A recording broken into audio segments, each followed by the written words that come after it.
इस मूवी के स्टार्ट में हम देखते हैं एक प्रिंस को जिसने अपने पैलेस को बहुत ही खूबसूरत सजा कर रखा हुआ था। वो अपने पैलेस में खूबसूरत लड़कियों को बड़ी बड़ी दावतें दिया करता था।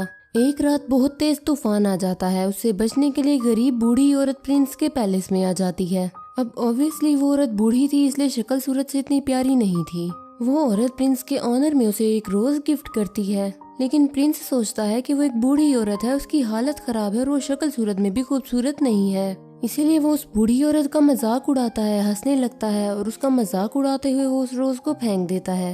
वो प्रिंस को समझाती है कि खूबसूरती कभी भी इंसान के चेहरे पर नहीं होती, वो इंसान के दिल में पाई जाती है। लेकिन प्रिंस उसकी कोई बात सुनने को तैयार ही नहीं था और देखते ही देखते वो बूढ़ी औरत एक खूबसूरत लेडी में बदल गई। असल में वो बूढ़ी औरत एक जादूगरनी थी। वो बूढ़ी औरत का रूप लेकर प्रिंस के पास आई थी ताकि उसे आजमा सके। वो जादूगरनी समझ गई थी कि प्रिंस के दिल में प्यार नामी कोई चीज है ही नहीं, इसीलिए वो अपने मैजिक से प्रिंस को जानवर यानी बीस्ट बना देती है। प्रिंस उस जादूगरनी से बहुत रिक्वेस्ट करता है कि वो ऐसा ना करे, लेकिन वो उसकी एक नहीं सुनती। जादूगरनी के मैजिक की वजह से सब लोग आहिस्ता आहिस्ता प्रिंस को भूलने लगे। यहाँ पर हम ये जानते हैं कि जादूगरनी ने प्रिंस को जो फ्लावर दिया था वो कोई आम फ्लावर नहीं था, बल्कि मैजिकल फ्लावर था, जादुई फूल था वो। और फ्लावर एक्सेप्ट ना करने पर जादूगरनी ने प्रिंस को ये कर्ज दे दिया। और ये कर्ज तब खत्म होगा जब प्रिंस को उस फ्लावर की आखिरी पेटल यानी कि पंखुड़ी गिरने से पहले प्यार हो जाए और वो भी प्रिंस से प्यार करे। लेकिन अगर आखिरी पेटल गिरने से पहले किसी को प्रिंस से प्यार ना हुआ तो प्रिंस हमेशा के लिए बीस्ट ही रह जाएगा और कभी इंसान नहीं बन सकेगा। काफी साल गुजर जाते हैं लेकिन उस पैलेस में कोई नहीं आता। उसके बाद हमें उस पैलेस के पास वाले गांव में एक लड़की दिखाई जाती है जिसका नाम बेल है।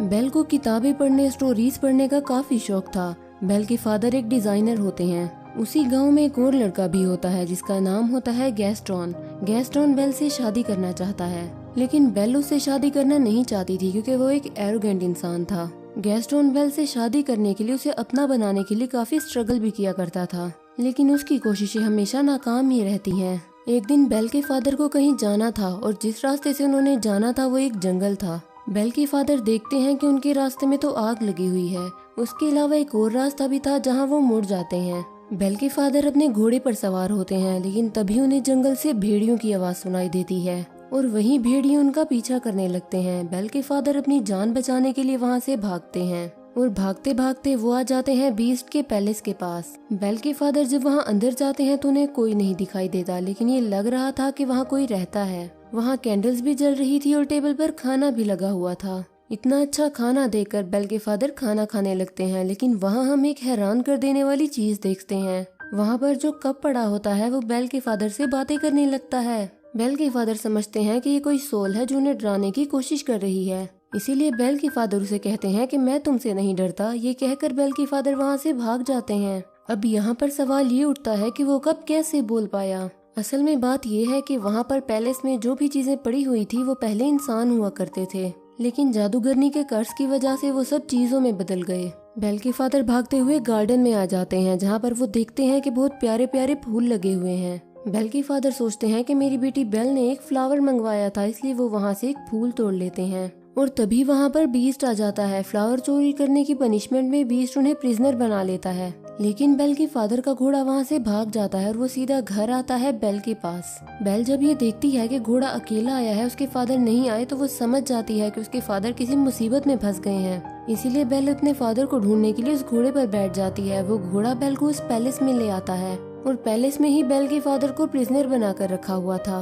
बेल जब पैलेस में जाती है तो वहाँ उसे कोई दिखाई नहीं देता। वो बहुत आवाजें भी लगाती है, लेकिन आगे से कोई उसे रिस्पॉन्स नहीं करता। बेल वहाँ पर आवाजें सुन पा रही थी, लेकिन उसे वहाँ पर कोई भी नजर नहीं आ रहा था। बेल उस जगह पर पहुँच जाती है जहाँ पर उसके फादर को कैद करके रखा गया था। बेल के फादर उसे बताते हैं कि ये सारा महल जिंदा है, इसलिए जितना जल्दी हो सके यहाँ से भाग जाओ। कहीं ऐसा ना हो कि वो तुम्हें देख ले। मैंने तुम्हारे लिए फ्लावर तोड़ा था और इसी की सजा में उसने मुझे प्रिजनर बना दिया। लेकिन बेल के वहाँ से निकलने से पहले ही बीस्ट वहाँ पर आ जाता है। बेल उसे देखकर काफी घबरा जाती है, डर जाती है, क्योंकि जाहिर सी बात है वो एक बीस्ट था और वो काफी खतरनाक लग रहा था और काफी डरावना भी। लेकिन बेल बीस्ट को ये बात शो नहीं होने देती कि वो उससे डर रही है। बेल कहती है कि मैं अपने फादर से मिलना चाहती हूँ, लेकिन बीस्ट ऐसा नहीं चाहता था कि वो उसके फादर से मिले। बेल बीस्ट को कहती है कि तुम कितना जालिम हो, एक छोटी सी गलती के लिए तुम इतनी बड़ी सजा दे रहे हो। उन्होंने सिर्फ एक फ्लावर ही तो तोड़ा है और ऐसा करने के लिए मैंने ही उन्हें कहा था। इसीलिए मैं हर सूरत अपने फादर से मिलूंगी। बीस्ट उसे बताता है कि ये दरवाजा अगर एक बार खुल गया और फिर बंद हो गया तो वो दोबारा कभी नहीं खुल पाएगा। ये कहते ही बीस्ट डोर को ओपन कर देता है। बेल अंदर जाती है और अपने फादर से मिलती है, लेकिन वो अपने फादर को बाहर धक्का देकर दरवाजा बंद कर देती है। अब बीस्ट के अकॉर्डिंग वो दरवाजा दोबारा नहीं खुल पाएगा, इसलिए वो बेल के फादर को अंदर नहीं डाल सकता। बेल के फादर की जगह पर अब खुद बेल वहाँ पर कैद हो गई थी। इसके बाद बीस्ट बेल के फादर को ले जाकर वहाँ से आजाद कर देता है, उसे छोड़ देता है। अब बेल वहाँ पर कैद हो जाती है, लेकिन जब बीस्ट वहाँ पर नहीं होता तो एक घड़ी और एक कैंडल स्टैंड बेल के पास आते हैं। ये चीजें इंसान थी, लेकिन कर्ज की वजह से घड़ी और कैंडल स्टैंड में चेंज हो गई। लेकिन ये इंसानों की तरह ही सब कुछ कर सकते हैं, सुन सकते हैं, चल सकते हैं और बोल भी सकते हैं। वो दरवाजा खोल देते हैं और बेल को कहते हैं कि तुम हमारे साथ साथ आओ। वो बेल को कहते हैं कि हम तुम्हें एक अलग रूम देंगे, क्योंकि वो समझ गए थे कि बेल भी वो लड़की हो सकती है जो उन्हें इस कर्ज से आजाद करवाए। वो बेल को रहने के लिए एक रूम देते हैं, लेकिन जब इस बात का बीस्ट को पता चलता है तो उसे बहुत गुस्सा आता है। इसीलिए वो घड़ी और कैंडल स्टैंड को डांटता है और उन पर बहुत गुस्सा करता है।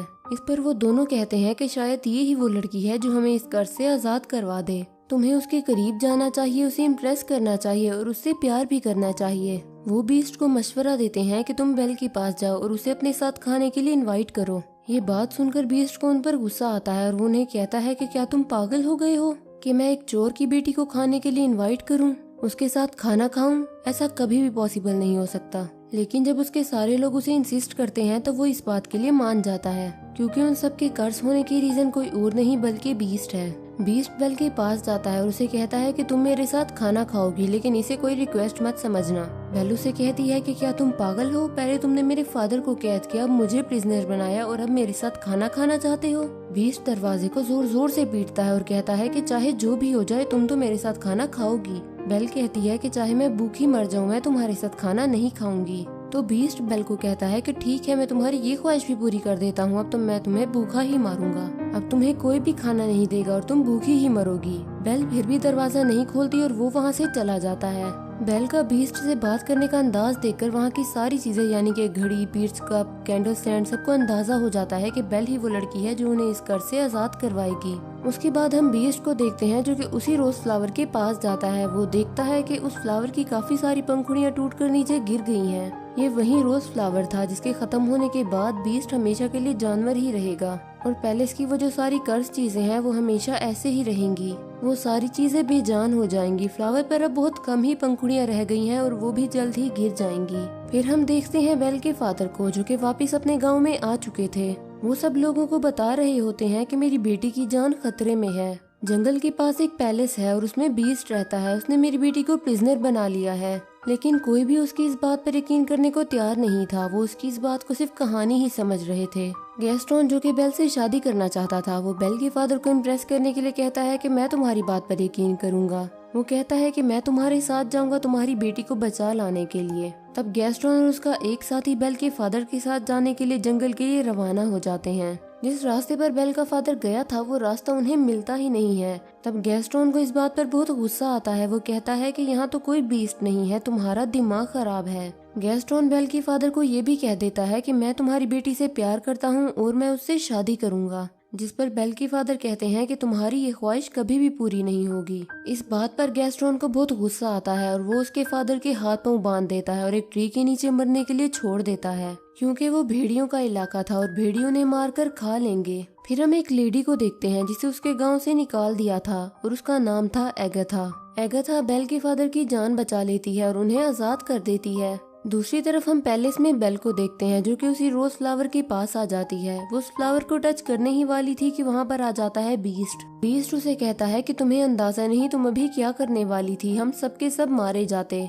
तब बीस्ट उसे कहता है कि चली जाओ यहाँ से। तब बेल भागती हुई वहाँ से चली जाती है। घोड़े पे बैठकर बेल जब जंगल पार कर रही होती है तो वहाँ पर भेड़िए आकर उसे चारों तरफ से घेर लेते हैं, लेकिन इससे पहले कि वो भेड़िए बेल को नुकसान पहुँचाते वहाँ पर बीस्ट आ जाता है और बेल की जान बचा लेता है। बीस्ट उनका काफी मुकाबला करता है, उन्हें काफी मारता है और उन्हें वहाँ से भगा देता है, लेकिन बीस्ट अब काफी जख्मी हो चुका था। बेल घोड़े पे बैठकर वहाँ से जाने ही वाली होती है कि वो देखती है कि बीस्ट जमीन पर गिर गया है, क्योंकि वो काफी इंजर्ड है, उसकी हालत काफी खराब हो गई है। क्योंकि बीस्ट ने बेल की जान बचाई थी, उसे नहीं जिंदगी दी थी, इसलिए बेल वहाँ से जाने के बजाय उसके पास आ जाती है। बेल उसे कहती है कि मैं तुम्हें उठा नहीं सकती, इसलिए तुम्हें हिम्मत करके खुद ही उठना होगा। बहुत मुश्किल से हिम्मत करके बीस्ट खड़ा हो जाता है। बेल उसे घोड़े पर बिठाकर अपने साथ पैलेस में ले आती है। बेल अब दोबारा से वापस उस पैलेस में आ गई थी। बेल को देखकर वो सारी कर्ज चीजें काफी खुश हो जाती हैं, क्योंकि वो चाहते थे कि बेल यहीं रहे पैलेस में। बेल और बीस्ट को आपस में प्यार हो जाए और वो सब कर्ज से आजाद हो जाएं। वो चीजें बेल को सारी स्टोरी नहीं बताती और ना ही ये बताती हैं कि वो कर्ज से किस तरह आजाद होंगे, बल्कि सिर्फ ये बताते हैं कि जब उस रोज की आखिरी पंखुड़ी गिर जाएगी तो हम सब ऐसे ही रह जाएंगे और बीस्ट भी हमेशा के लिए बीस्ट ही रह जाएगा। बेल बीस्ट को बैंडेज लगाती है। बेल बीस्ट के पास होती है तो एक शेर पढ़ती है, क्योंकि बेल का इंटरेस्ट बुक्स में, स्टोरीज में और पोएट्री में काफी ज्यादा था। लेकिन उस शेर को बीस्ट पूरा करता है। ये देखकर बेल बहुत हैरान रह जाती है और बीस्ट से पूछती है कि क्या तुम भी पोएट्री में इंटरेस्ट रखते हो। बीस्ट उससे कहता है कि मैं ये लव स्टोरी, प्यार मोहब्बत ऐसी किताबें नहीं पढ़ता, लेकिन मैंने बहुत किताबें पढ़ी हुई हैं। और वो कहता है कि इस वजह से मैं पोइट्री के बारे में बहुत कुछ जानता हूँ। लेकिन बेल उसे कहती है कि मुझे तो प्यार मोहब्बत की बातें, प्यार मोहब्बत की कहानियाँ बहुत पसंद हैं। तब बीस्ट उसे कहता है कि तुम्हारी शक्ल देखकर ये लगता है कि तुम्हें प्यार मोहब्बत में बहुत इंटरेस्ट है। बीस्ट उसे कहता है कि अगर तुम पढ़ना ही चाहती हो तो कुछ अच्छा पढ़ो। फिर वो बेल को अपनी लाइब्रेरी में लेकर आता है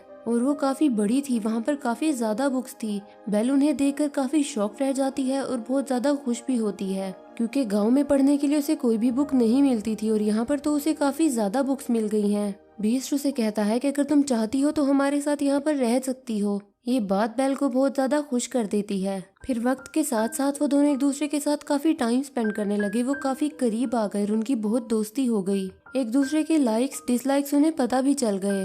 वो दोनों साथ में खाना भी खाते थे। फिर बीस्ट बेल को गाना भी गाकर सुनाता। फिर बीस्ट बेल को एक बुक भी दिखाता है। उसे बताता है कि ये जादुई बुक है और मुझे ये एक जादूगरनी ने दी थी और इस किताब की मदद से हम लाइफ के किसी भी टाइम में जा सकते हैं। लाइक हम पास्ट टाइम में जा सकते हैं और फ्यूचर टाइम में जा सकते हैं। बेल उस टाइम में जाना चाहती थी जब वो अपनी मदर से आखिरी बार मिली थी। वहाँ जाकर उसे पता चलता है कि बेल की मदर को कोई इन्फेक्शन हो गया था, जिसकी वजह से उन्होंने उसके फादर को कहा कि आप बेल को लेकर यहाँ से दूर कहीं चले जाएं, कि ऐसा ना हो कि उनकी वजह से ये इन्फेक्शन बेल को भी हो जाए।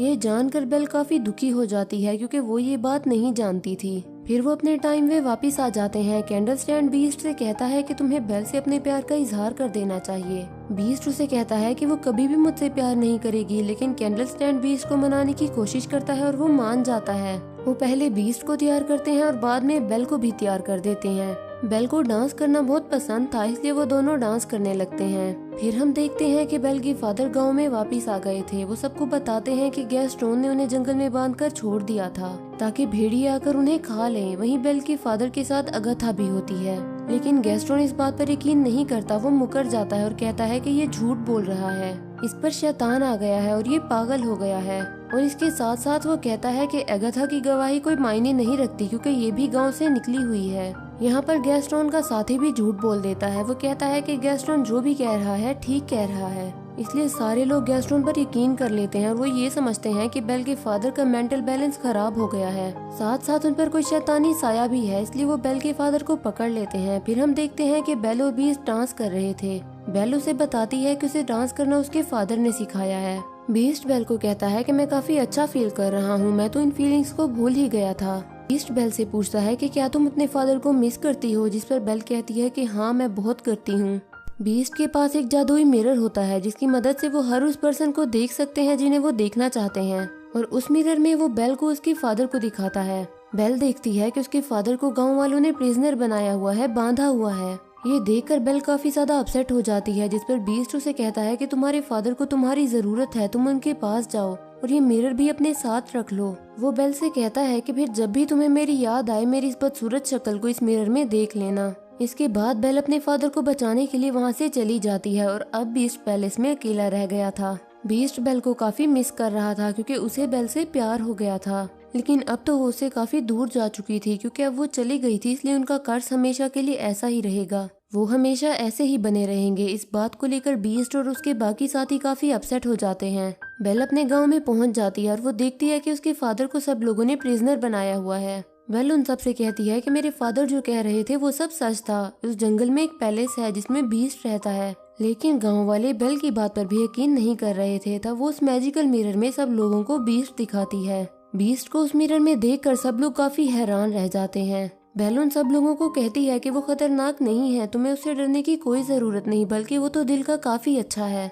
और वो किसी का नुकसान नहीं चाहता और ना ही वो कभी किसी को नुकसान पहुंचा सकता है। गैस्ट्रोन को ये बातें सुनकर रियलाइज हो जाता है कि बेल अब उस बीस्ट को प्यार करने लगी है, इसलिए वो काफी ज्यादा जेलस हो जाता है और सबको भड़काने की कोशिश करता है कि उस बीस्ट ने बेल पर ब्लैक मैजिक कर दिया है। तभी तो ये ऐसा बोल रही है। वो कहता है कि बेल को भी उसके फादर के साथ प्रिजनर बना दिया जाए। बाद में वो सारे गांव वालों को उकसाता है कि हमें मिलकर उस पैलेस में जाना चाहिए और बीस्ट को मिलकर मार डालना चाहिए, वरना वो इस गांव में आ जाएगा और हम सबको मार डालेगा और हमारे पूरे गांव को खत्म कर देगा। गांव वाले उसकी बातों में आ जाते हैं और वो सारे गांव वाले बीस्ट को मारने के लिए जंगल की तरफ रवाना होते हैं। गांव वाले जब पैलेस में आते हैं तो बीस्ट के सारे साथी यानी वो सारी चीजें उन पर हमला कर देती हैं। गांव वालों को कुछ भी समझ नहीं आता कि ये क्या हो रहा है, क्योंकि वो सारी चीजें तो इंसान नहीं थी। उसके बाद हम देखते हैं गैस्ट्रोन को, जो कि बीस्ट के पास आ जाता है, लेकिन वो काफी उदास था क्योंकि बेल के जाने के बाद उसे कुछ भी अच्छा नहीं लग रहा था। गैस्ट्रोन बीस्ट को कहता है कि तुम क्या समझते हो, क्या बेल तुमसे प्यार करती है? उसने ही हमें तुम्हें यहाँ मारने के लिए भेजा है। ये कहकर वो बीस्ट पर गोली चला देता है और बीस्ट नीचे जाकर गिरता है, लेकिन नीचे गिरने से पहले बीस्ट टेरेस के एक टॉप को पकड़ लेता है। इससे पहले कि गैस्ट्रोन दूसरी गोली चलाता, बेल वहाँ पर आ जाती है और वो उसे रोकने के लिए उसका हाथ पकड़ लेती है। इस लड़ाई में गैस्ट्रोन भी जाकर नीचे गिर जाता है और उसकी गन भी नीचे जाकर उसके हाथ से छूट जाती है। बीस्ट नीचे गिरने ही वाला था कि बेल उसे आवाज देती है और कहती है कि मैंने गांव वालों को रोकने की बहुत कोशिश की थी, लेकिन वो नहीं रुके।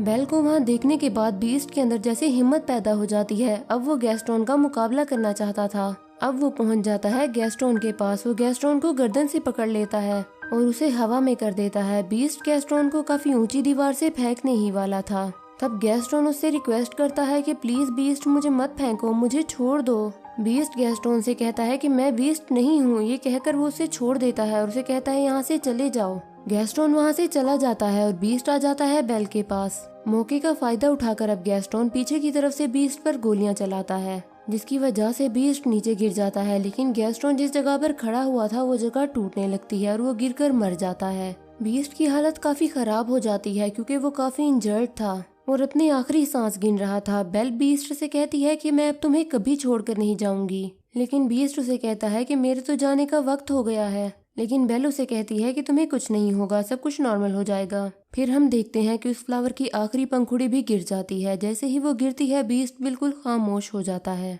और वहाँ पर बीस्ट के जितने भी साथी थे यानी जितनी भी चीजें थी वो भी एकदम से बेजान हो जाती हैं। बीस्ट को मरता देखकर बेल को बहुत ज्यादा दुख होता है और उसकी आंखों में आंसू होते हैं। यहाँ पर बेल भी बीस्ट से अपने प्यार का इजहार कर देती है। वो उसे कहती है कि मैं तुमसे बहुत प्यार करती हूँ और वो बीस्ट को किस करती है। तभी वहाँ पर एगथा भी आ जाती है। एगथा जिसे गांव के लोगों ने बाहर निकाल दिया था, वो तो सच में एक जादूगरनी थी। वो देखती है कि बीस्ट को किसी से प्यार हो गया है और वो लड़की भी अब उससे प्यार करती है और अब वो कर्ज खत्म हो गया है। देखते ही देखते बीस्ट के चारों तरफ रोशनी हो जाती है और बीस्ट अब एक खूबसूरत प्रिंस में चेंज हो जाता है। ये देखकर बेल काफी खुश हो जाती है। वो दोनों एक दूसरे के पास आते हैं और एक दूसरे को किस करते हैं और पैलेस की जितनी भी कर्ज चीजें थी अब वो इंसान बन चुकी थी, यानी कि अपने असली रूप में आ चुकी थी। सब लोग काफी खुश हो जाते हैं। बेल और बीस्ट पैलेस में सब लोगों के साथ डांस करते हैं और इसी के साथ ही इस मूवी की हैप्पी एंडिंग हो जाती है।